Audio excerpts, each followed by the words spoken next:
Okay, so this is my fire tin. A fire tin is basically just a tin full of ways and means to light a fire.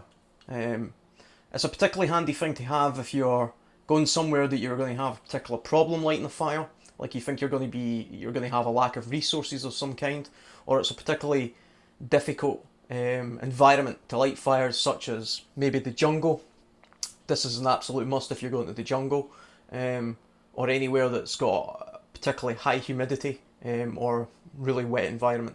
But I would also take it to somewhere like the desert as well, because sometimes it's quite difficult to find resources in the desert that you can get a fire going easily. Another place would be anywhere along sort of the coastline. I mean, you'll often find sort of driftwood and small sticks along coastlines, but it's actually quite difficult to find wood that will burn easily along the coastline, because it's been sort of impregnated with so much salt in the sea. Sometimes it's not always that easy to get a fire going.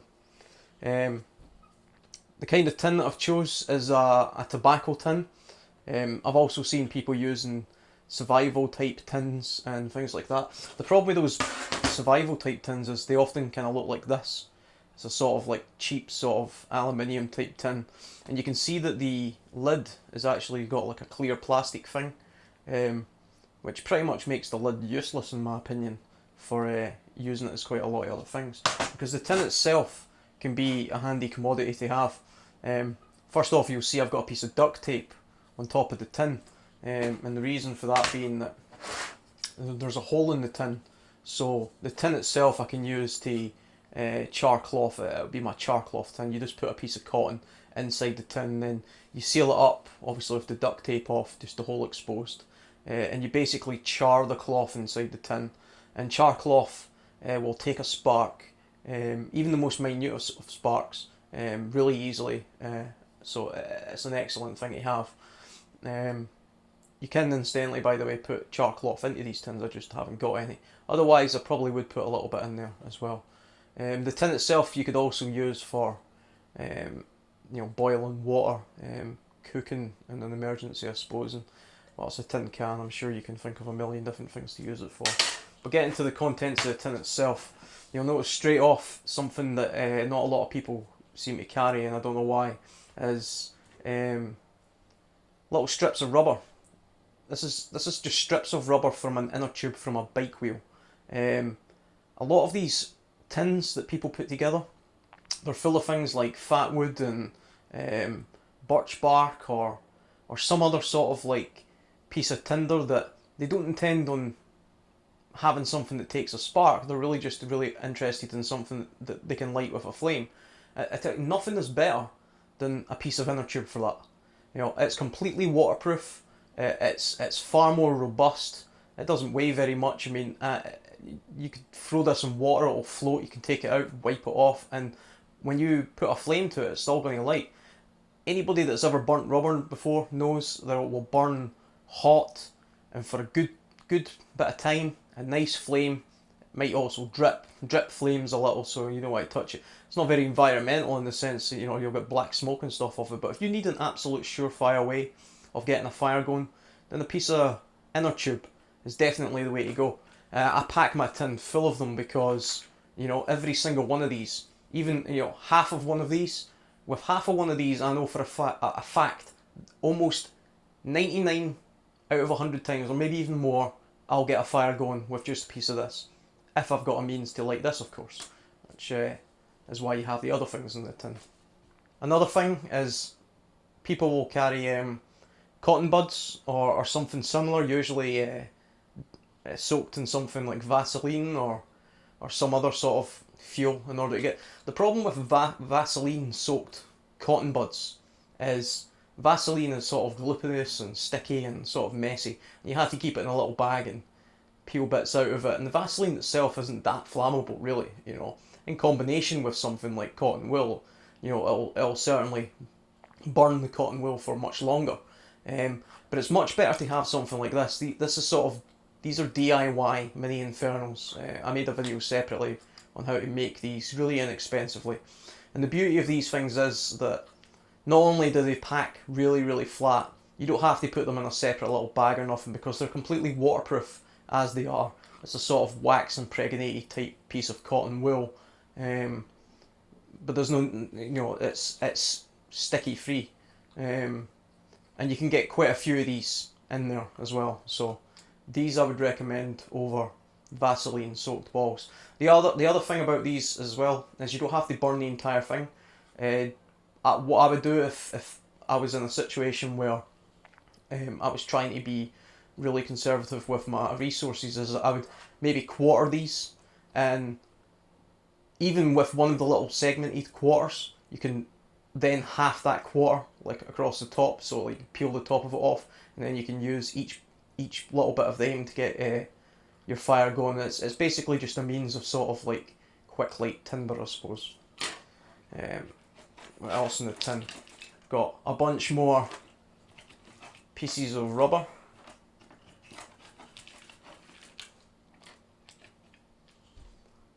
Faraday stick. It's just a bog standard Faraday stick. It's my absolute go-to. Apart from a lighter, there's really, in a match, I suppose, there's nothing easier to get a fire going if you've got decent tinder than with a Faraday stick. There's not much else I can say about them other than that they usually come with a sort of plastic handle. In fact, they come with like plastic handles like this.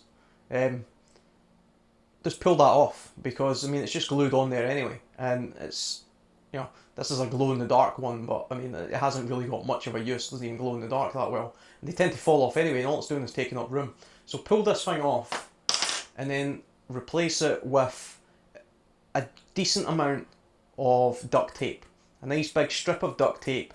Make yourself a little handle there. Duct tape, apart from being incredibly useful as it is, it's also flammable in the sense that it will also take a flame. Lots of people say that it takes a spark from a Faraday stick, and it does eventually, but I tell you, I tried in vain one day to try and get it to go with just a Faraday stick. I did eventually get it to go, but I had to sort of like scrunch up a little pile of it because it tends to just melt. It's a type of rubberized type material, and the Faraday stick sort of will melt through it before it catches flame. But it is possible, so it is worth having, and it's a hell of a lot more likely to be useful to you as a means of making fire or something else than just a solid piece of plastic, which is fairly useless unless you actually held a flame under that for ages, and then even then it's just garbage. So do that. Next thing, bog standard sort of stormproof matches with the striker. Keep the striker separately. These ones have actually been, the makers of these have been intelligent enough to put the striker in a separate little bag, because I see some of these products with the striker in with the matches. These matches don't require oxygen necessarily to get them going. They're a kind of a phosphorus type based match, I think, in the sense that you can actually, they're waterproof and stormproof and windproof and all that, but you can actually light these matches and sometimes dip them in water and take them out and they'll still be lit, or you can put them in snow and they'll still be lit. And the reason for that is because it's a type of self-contained fuel. The fuel and all that, the oxygen that it requires is all there. The only bad thing about these matches is, apart from the fact that they tend to burn down incredibly quickly once it reaches the sort of piece of wood. I've noticed they never seem to hold the flame there. The piece of wood never seems to go on fire. It just goes out once it gets to that stage. So if you're going to use one of these matches, because presumably you've exhausted your lighters and this is the next thing to use after your lighters, be smart about how you use them. Don't go striking them and trying to light a fire and all that kind of stuff. Prepare your fire first, prepare your tinder first, be intelligent about it, use a piece of rubber if you really need to and things like that, and then use them. The old trusty Bic lighters, totally inexpensive, totally foolproof. You can drop these in water and you can actually shake them off and get them still to work and things like that. Everybody has been using these lighters for years, not just for survival but generally just for smoking, and they very rarely break. The only thing that ever generally goes wrong with these is they either run out of gas, or on very rare occasions, the little flint that's inside, which is basically just a tiny version of this, will run out or something like that. But they're pretty foolproof, so absolutely include this in your tin. If you want as well, you can also put a little piece of duct tape or plasticine, or I've even seen a zip tie get put under there, and that's really just if you have a fear that while it's in the tin something's going to be pressing up against the gas, and you don't want to lose all your gas, then you could do that. But that's never happened to me. I've had this tin, I've modified this tin, I've been using this tin for quite a while. I've changed things in about it and that stuff. I've never lost gas before. That's just never happened. And these things are quite hard to break as well. When I was a kid, I used to throw these off the ground to try and get them to go bang, and they would take a good dunt before they would actually go off. Here's another thing. I can get 2 lighters in my tin, so I take 2 lighters. Immediately, you sort of anal type survivalists out there will be like, oh wait, but that one's not one of those, it's not a flint lighter, that's an electric lighter, which is, rather than have a flint, it's got like a little piece of, it's got like a little electric spark in there that gets it going. Yeah, fine, it's a little electric spark, so you can't use it in the same way if the gas runs out as that. You can use the flint independently. So why did they include it? Well, I included it because it has a little light on it, which is incredibly useful. When they start putting lights on these, I'll start just buying them with the lights, but they don't. So at the moment, I'm including my second lighter, which is the one that I would use first off when I'm in the least peril, would be this electric lighter. It's got that little handy light, because you'll often find that in an emergency situation, or even if you've just left it a little bit too late to get your fire going, or you're wet or something, the light is failing, it's dark, you can't see what the hell you're doing, and you wish you had a torch. And some people do put little torches in these tins, and they take up a little bit of space, and you have to keep checking the batteries and stuff, because if you don't use these things regularly, then when you get round to one day when you do need it, it won't be there. So that's why I did it. Don't regret it one bit. A couple of candles. These are the birthday candles. These are the joke kind, and the kind that you blow and they don't go out. So include those ones. You can just use normal ones if you want.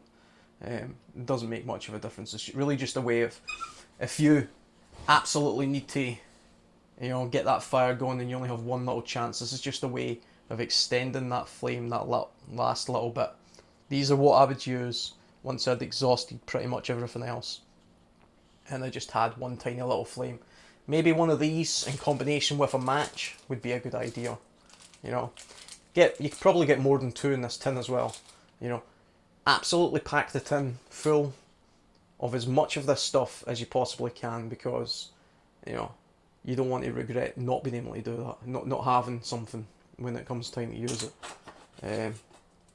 Fretso lenses, another good thing to have, especially in a place where you've got a lot of sun. Generally not where I live in Scotland, but I have got them lit. I have got fires lit in Scotland with these as well. Great in places like the desert and things like that. Basically just a big magnifying glass. You can get them in much higher magnifications than the sort of like I think this one's like ×2, maybe ×4, can't remember. The higher the magnification, the better, obviously. Keep them in the little plastic bit that they come with in order to stop them getting scratched. Here's another thing that I've never heard anybody mention really, because I've tried and tested these. I tried these when I was in Spain to get fires going, and is that take at least 2 with you in your tin, or your survival tin. And the reason being is because these things actually warp with time. It's like, I think they're only made of plastic, and they actually melt. So you're holding it over the sun and you're getting your fire going, but if you do it enough, this thing starts getting all buckled out of shape, and eventually it becomes fairly useless. So I would say at a minimum, take 2. They're incredibly light, really thin. That's why they're so good to take in sort of these survival kits. But in all probability, I will add a decent little glass magnifying lens into this tin as well, as a sort of surefire way of using a magnifying lens rather than these things. There's a couple of other things that you could add to one of these tins, and there's probably people screaming out there, why haven't you included this, why haven't you included that? I'll tell you what those things are. Okay, the first one being like Vaseline or some sort of fuel, like lighter fuel or something like that.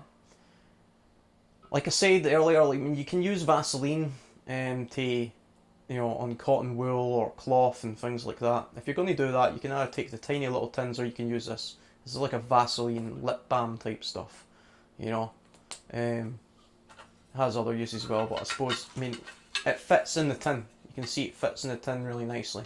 And it'll fit in the smaller tins as well.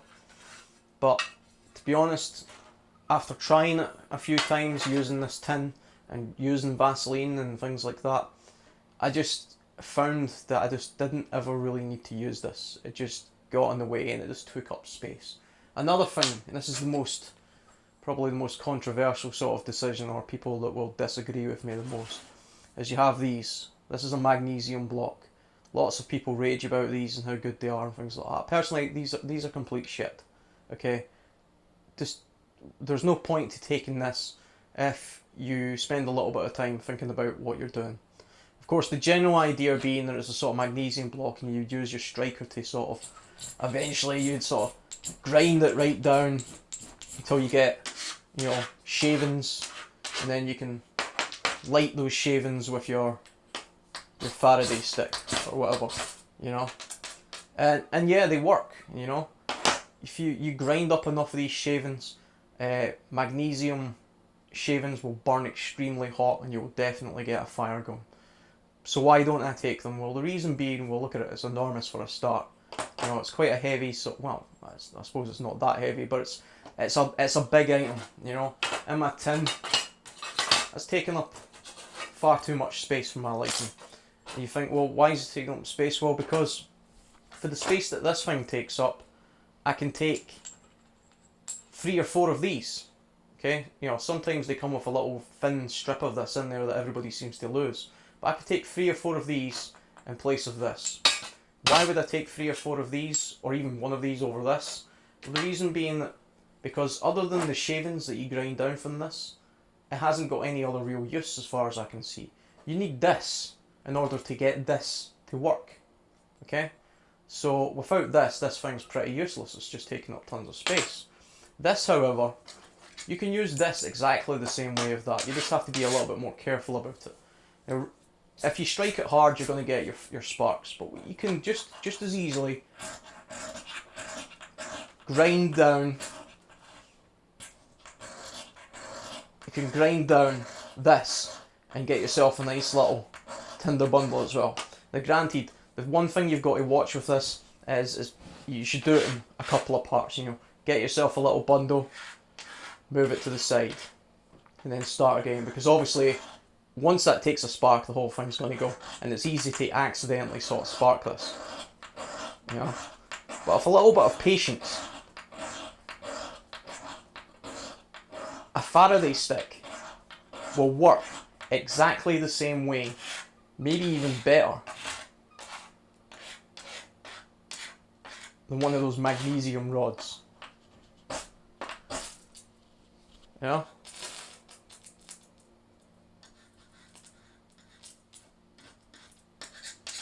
Personally, I would say this was better than this. So, take this. And well, that's pretty much it, guys. If there's anybody out there that can sort of give me some tips on how to improve this, or you've got any comments or questions or criticisms, let me know and we'll argue it out.